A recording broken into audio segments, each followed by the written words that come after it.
और ये इस दास के जीवन में प्रकट हुआ। श्री राधा वल्लभ जी महाराज के चरणों के दर्शन एक ब्रजवासी ने करवाए पहली बार।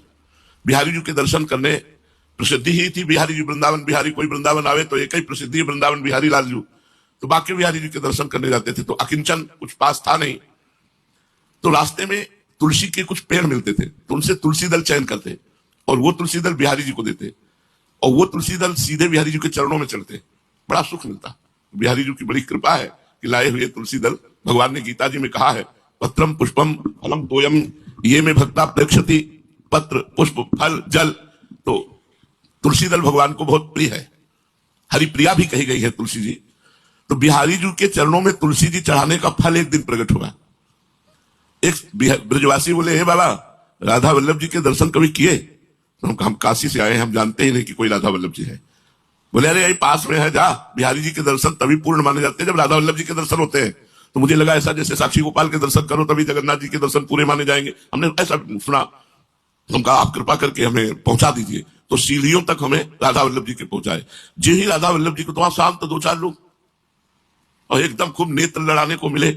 तुलसी दल दिया तो बड़े प्यार से राधा वल्लभ जी के चरणों में चढ़ाया और एक दोना प्रसाद दिया। अब रोज का नियम बन गया राधा वल्लभ जी लाल के चरणों में तुलसी दल चढ़ाना और रोज एक दोना प्रसाद मिलना। एक दिन पूज्य श्री मोहित महाराज गद्दी पर आसीन थे, तो उसे देखते थे सब लोग प्रणाम करते हैं तो हम भी ऐसे कर लेते थे, सन्यासी थे ऐसे कर लेते। तो कहा आओ संत भगवान बैठो, तो बैठे। बोले यत किंकरी शुभ खलु काकुवाणी नित्यम परस्य पुरुषस्य शिखंड मौले। ये श्लोक उन्होंने, हमारा जी यद्यपि वेदांत का अध्ययन हुआ पर ये इस श्लोक का हमें भाव समझ में नहीं आया।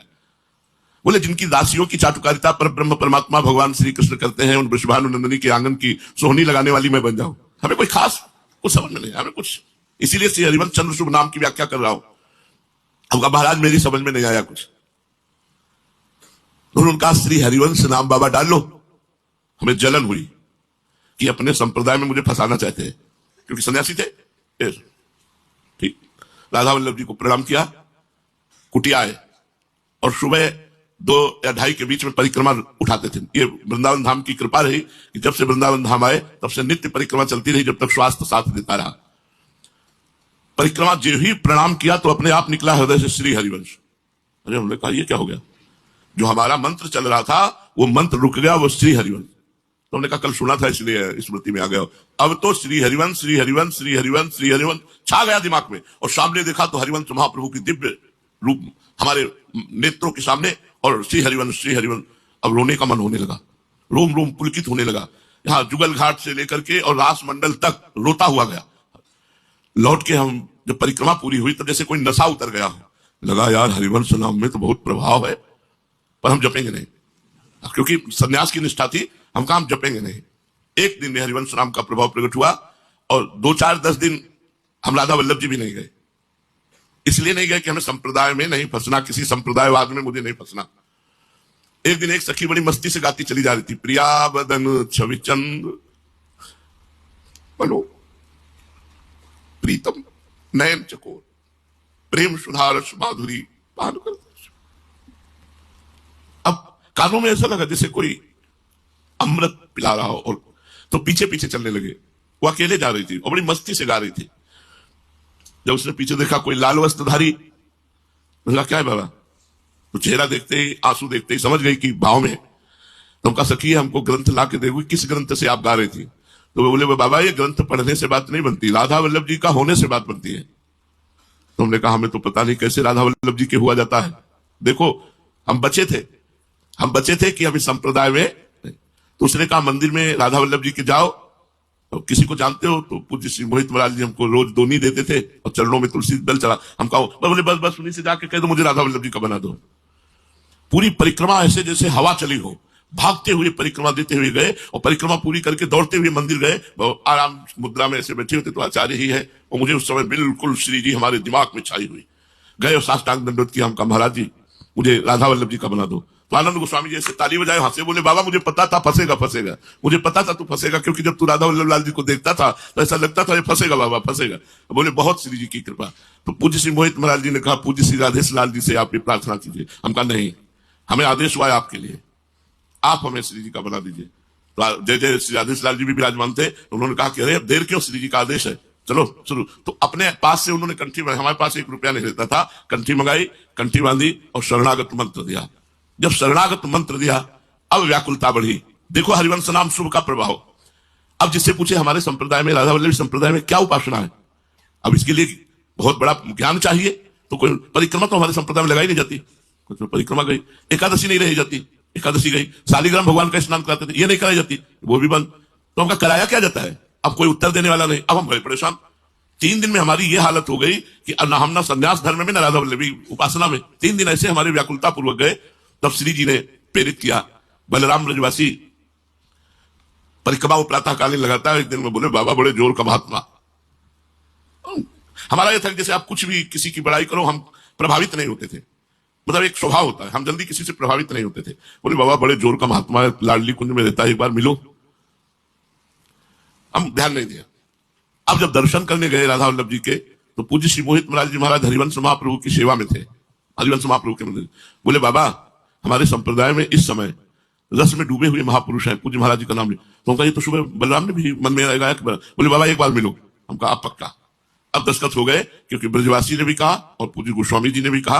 अब हम पूज्य श्री महाराज जी के चरणों के दर्शन के लिए हमारे पूरे दिन पुलक बनी रही। और 4 बजे का समय उन्होंने बताया था कि 4 बजे लगभग शाम के चले जाना। तो 4 बजे गए, दरवाजा खटखटाया, आधा घंटा तक खटखटाते रहे दरवाजा। अब हमको तो ज्ञान नहीं था कि रसिक महापुरुषों को किसी भी तरह से विघ्न नहीं पहुंचाना चाहिए। अब महाराज जी आए।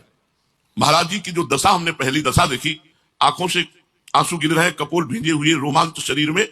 पहला दर्शन था ऐसे महापुरुषों का। हमने सिद्ध ब्रह्मानंद को प्राप्त महापुरुषों के तो दर्शन किए, लेकिन प्रेमानंद में डूबे हुए महापुरुषों के दर्शन पहली बार जे ही हमारी दृष्टि गई। हम कहा ये तो बहुत उच्च कोटि के महापुरुष है। जे ही महाराज जी ने दरवाजा खोला, तुरंत सिटकिनी बंद की, क्योंकि सन्यासी में। हम महाराज जी। तो बोले नहीं नहीं आप जाइए। हम कहा सन्यासी नहीं, राधा वल्लभी है, राधा वल्लभी है। तो उन्होंने हमारे मस्तक की तरफ देखा तो तिलक राधा वल्लभी था। तो फिर सिटकिनी खोल दी और बोले आज जाइए और कल आना।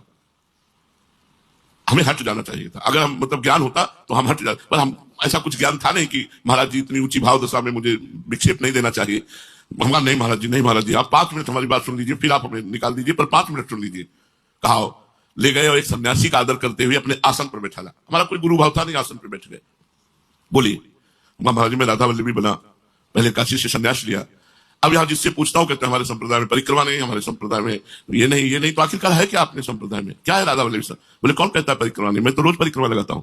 एकदम हृदय शीतल हुआ। एक बात पास हुई। उनका महाराज जी दूसरी बात, हमारे कुछ प्रश्न है, उनके उत्तर हमें चाहिए जो संन्यास मार्ग से है, उनका समाधान मिल जाए तो मैं राधा वल्लभी उपासना क्या है, कैसे चल पाऊं। तो महाराज जी ने कहा आज तो अभी जाइए। फिर हमने कहा नहीं महाराज जी बहुत अशांति है, अगर आप हमें संभालेंगे नहीं तो फिर हम कहीं के नहीं रह जाएंगे। तो महाराज जी हमारे दाहिने हाथ की 3 अंगुली पकड़ी और ऐसे ऐसे कहा आज से श्री जी तुम्हें संभाल देंगे। क्या कर रहा? कहा आज से श्री जी तुम्हें सब संभाल देंगे। और दूसरे दिन गए, महाराज जी से कहा सर्वम खलविदम ब्रह्मणे नानास्ति किंचन, ये हमारा लक्ष्य है। आपका क्या लक्ष्य? राधा वल्लभी संप्रदाय। बोले सर्वान वस्तुतया निरीक्ष परम स्वाराधु। बिल्कुल हृदय की ग्रंथि एक एक खोलते चले गए। और हम कहा शालिग्राम की उपासना करते हैं, तो बोले शालिग्राम किसी को दे दो। और महाराज जी ने श्री राधा नाम जो आज सिंहासन पर विराजमान है, बिना शिष्य बने पहले राधा नाम महाराज जी ने दिया और कहा अभिषेक पद्धति बताई। और आप ही इत्र देते, आप ही भोग देते, क्योंकि मुझ गरीब के पास कुछ नहीं था। महाराज जी ने तो स्वीकार किया। 1 वर्ष तक इस तरह पूज्य गुरुदेव भगवान के सानिध्य और सेवा में अब हमारे हृदय में लालसा उठी। हम कहा महाराज जी हमें निज मंत्र की प्रबल इच्छा है और आपके ही चरणों से। महाराज जी एकदम नहीं, हम किसी को शिष्य नहीं बनाते, हमारा कोई शिष्य नहीं, हम किसी से ये बात करनी हो तो कल से बताना। अब एकदम घबरा गए हम कि महाराज जी ऐसा। फिर धीरे से महाराज जी आचार्य परंपरा में यदि आपको मंत्र न मिला होता तो आप कैसे चलते? बहुत प्रवीण, मतलब बातचीत में तो प्रवीण थे ही। तो कहा महाराज जी अगर आप नहीं देंगे तो परंपरा कैसे चलेगी? आचार्य ने तो परंपरा चलाने के लिए ही दिया है। थोड़ी देर चुप रहे, बोले दे सकते हैं लेकिन गोस्वामी जी लिखित आदेश करें तब। भारी समस्या, गोस्वामी जी लिखित आदेश करें कि आप इनको निज मंत्र दे दीजिए। अब ऐसी समस्या, पहले तो गए राधा वल्लभ जी से आंख मिलाई, उनका देखो भारी समस्या में फंसा दिया, इस समस्या का समाधान आप ही कर सकते हो। पूज्य गोस्वामी जी बड़ी मस्ती में बैठे थे, गए हम दंडवत किया। बोले कैसे? हम कहा ठीक है महाराज जी वो निज मंत्र। बोले हाँ ये अभी हरिवंश महाप्रभु का जन्मोत्सव आता है, इसी में दे देंगे। मर गए। अब मतलब हम पूरा बोल ना पाए, वो उदार शिरोमणि। हम कहा अब क्या करें, मतलब तो कोई रास्ता ही नहीं रह गया। और वो कह रहे लिखित लाओ, ये कह रहे हम दे देंगे। अब तो मतलब गए, बाल अड्डे में बैठे, राधा वल्लभ जी को देखते रहे, नीचे गए, मिठाई की दुकान से कागज और पेन लिया, आए, लिखा कि हे करुणामयी स्वामिनी, जैसे आपने हमें कृपा करके स्वीकार करके मुझ अधम को राधा वल्लभ जी दिए, ऐसे मुझे आदेश हुआ है कि आप निज मंत्र पूज्य महाराज जी से लीजिए, तो आप कृपा करके ऐसी उदारतापूर्ण आदेश अनुमति दे दीजिए। जो ही कहा हाँ हाँ ठीक है, तो हम कहा इसमें दस्तखत कर दीजिए कि आप, वो दस्तखत के शाम के आएंगे, हम बुला के बैठाल के बात कर लेंगे। बैठाल करके बात कर ली, और निज मंत्र जब मिला तो ऐसे नहीं मिला निज मंत्र। पूज्य महाराज जी ने कहा 50 संतों की सेवा, आज के 27 वर्ष पहले 50 संतों की सेवा, जहां हमें खुद रोटी का जुगाड़ मांग के करना पड़ता, 50 संतों की सेवा, 50-50 रुपए भेंट, एक वस्त्र और सबको भोजन। महाराज का आदेश। कहा महाराज जी कहां से करेंगे, कैसे करेंगे? बोले मांगो। उनका ब्रजवासियों क्या रोटी तो मिल जाएगी, रुपया कैसे? बोले दुकानों में मांगो। हर दुकान में, जिस दुकान में मांगा कि हमारी दीक्षा और संत सेवा करनी, पूछो मत, किसी ने ना नहीं किया। मुकेश फल वाले ने तो कई वो ट्रे फल के दिए और 500 रुपया ऐसे इकट्ठा हुआ कि खूब भंडारा हुआ, खूब आनंद बचा। और महाराज जी ने जब निज मंत्र दिया तो पूरा सहचरी स्वरूप का भाव प्रकट करते हुए, जाओ यमुना स्नान करो, कलश ले जाओ, कलश भरो, राधा वल्लभ जी को दाहिने करते हुए कलश लेकर के आओ, और फिर कदम्ब के वृक्ष के नीचे बैठे। अब जो 3 बार महाराज जी ने हमसे संकल्प करा, मतलब ऐसे जैसे ब्राह्मण अपनी पुत्री का पाणी ग्रहण संस्कार वर को कराता है, ऐसे हमारे हाथ को राधा वल्लभ जी के चरणों में समर्पित किया महाराज जी ने। 3 बार वो वचन बोले जो हम बोलेंगे नहीं, और निज मंत्र दिया, बोले आज से तुम हम प्रियाजू की नित्य सहचरी हो। आपको सत्य कहते हैं, निज मंत्र मिलने के बाद कई महीने तक हमें पुरुष भाव का विस्मरण रहा, हमारे हृदय में सहचरी भाव जागृत रहा। फिर वो अचानक अंतर ध्यान हो गया, अब न भाव और न पद में हमें कोई सुख, बिल्कुल खाली। तो हमें लगा कोई अपराध हो गया क्या, तो हमने महाराज जी से कहा, लगभग 1 वर्ष व्यतीत हो गए पाठ करते हुए सब। महाराज जी से कहा, महाराज जी सब, महाराज जी ने कहा चलो बादग्राम चलते हैं। और बादग्राम चल के इसी वाणी का एक बार पूरा पाठ करवाया। पाठ करते ही ठसक बैठ गई, मन कम वचन तिसुद्ध सकल बन हमसे ही हरिवंश उपासी। और आज जो आप देख रहे हैं, जो आप सुन रहे हैं, जैसे भी आपके सामने है, ये हरिवंश चंद्र शुभ नाम का प्रताप है। तो श्री हरिवंश चंद्र शुभ नाम, हरिवंश चंद्र का जो हरिवंश नाम है, ये शुभारंभ करता है राधा चरण अनन्यता की।